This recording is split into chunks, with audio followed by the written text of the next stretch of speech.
not a bad morning view. Good morning. We've just spent our first night in the van. It's so comfy. The bed is really comfy because we swapped out our mattress, and it was quiet.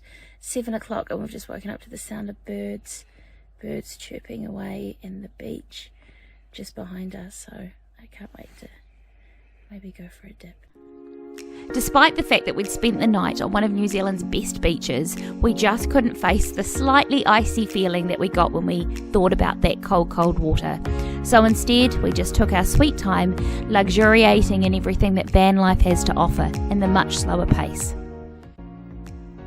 Day 2 has us driving on one of the most windiest, isolated but beautiful roads in New Zealand, State Highway 35. Our route has us leaving Ōhope Beach, heading towards State Highway 2 to Ōhope. Here is the beginning of State Highway 35, where we're going to be heading towards the lighthouse at East Cape, the most eastern part of New Zealand.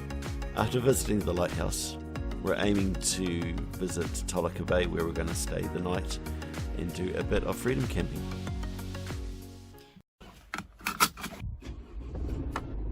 And we're off.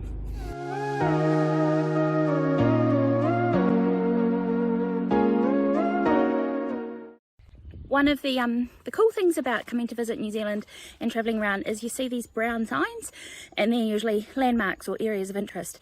So we're just leaving our stay last night at Ōhope Beach, and we saw the sign for Tauwhare Pā Scenic Reserve. So I'd read a little bit about it online. We're going to go check it out, but we'll just see how we go.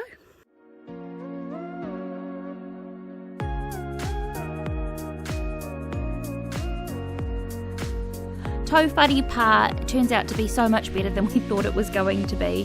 So a pā is like a fortified village, and this is from like pre-European settlement in New Zealand. And one of the things about Tauwhare Pā, which we found out afterwards with a bit of Googling, is it means the village suspended in space. And for us, that's exactly what it felt like, but more like space and time. Just listen to this bird song.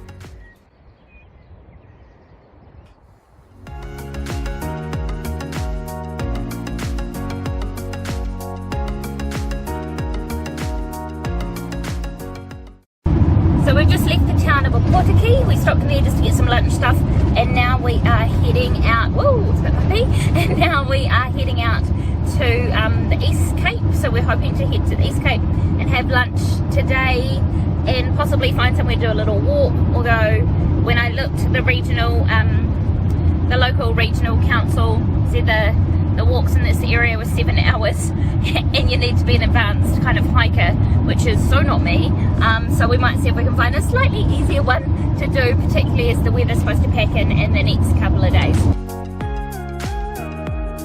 So Daryl was right in saying this road was going to be windy, and I tried to capture footage as we were going just to see the absolute gorgeousness of the scenery. So we went through times where the trees were growing over the road, which is one thing I love to drive through, other times just open fields, and the whole time with the coast on our left hand side.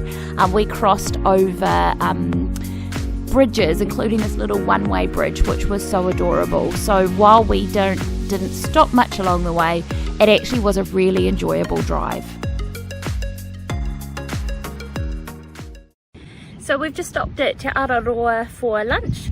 So this seems to be the end of the main drag coming down the coastal road from State Highway 35 from Ōhope kind of way, but we're actually going to head further that way along that road and head out to East Cape and try and see the lighthouse if we can.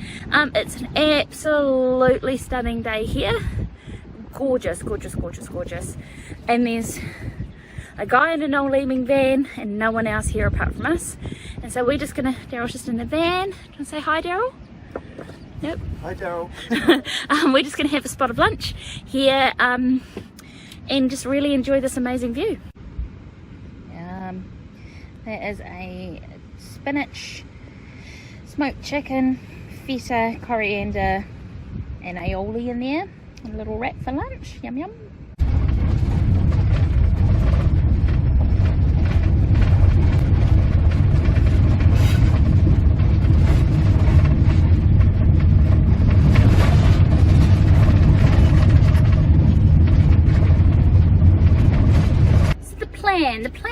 changed slightly because just up here, don't know if you can see, hang on, it helps if I show the right way, the road we wanted to go down is closed because of slips.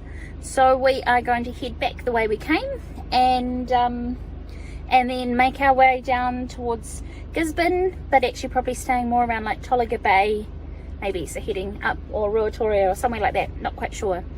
But just check out these views. That's the road we wanted to go up. But look at this, just stunning. I'll just bring inside the van. Look, amazing, amazing. What are your thoughts, Daryl? Pretty good. Pretty good. Yeah. Pretty we can't get all the way back up there, but yeah. Do it another time?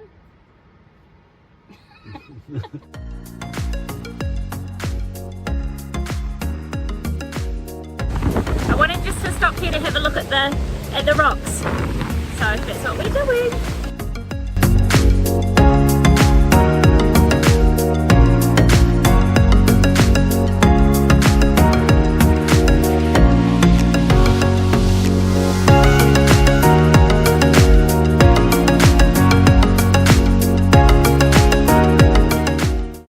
So our East Coast, East Cape lighthouse adventure didn't really work, so we have come back here to Te Araroa to do the most important thing of the day, I think, which is ice creams.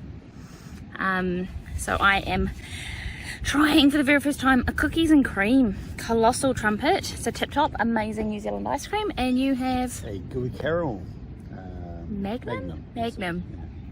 So after stopping for an ice cream stop, our next step will be heading down towards Gisborne and trying to figure out where on the east coast we want to stop for the night, whether it's Tauwhare Bay or Ruatoria or don't know yet.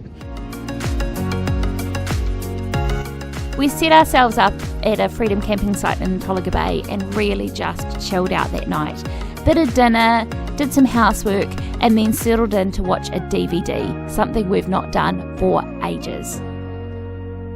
On the next episode, we're drinking wine, eating pizza, enjoying the sun, and nearly running out of diesel. Make sure that you've subscribed to our channel to keep up to date with our travels around New Zealand and our eventual van build. We're learning a lot on the road, but my goodness me, we've got a few lessons in the episodes ahead of us.